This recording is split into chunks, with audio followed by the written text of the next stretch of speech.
What worked best for organic TikTok? I keep getting a little traction for couple hundred plays, but I've seen any certain tricks to do well on the platform. Honestly, I wouldn't feel super comfortable talking about organic TikTok. I haven't really focused on it a lot. I've done a few 10,000 in sales, but in like revenue, but like not really enough to publicly comment about it. Like, I think that's super important as well. Like, I don't want to chat shit about something I don't know. That's why I talk about Etsy, because I know Etsy super well. I don't talk about TikTok because I don't know TikTok well. But I would say look at what other people are doing.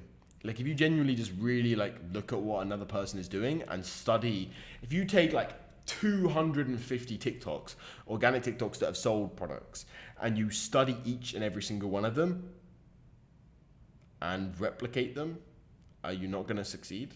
Like, yeah, you obviously are. Super quick interruption. After you finish watching this video right here, go check out the video that's the top link in the description, where I detail exactly how I made over £200,000 from Etsy dropshipping in just 3 months.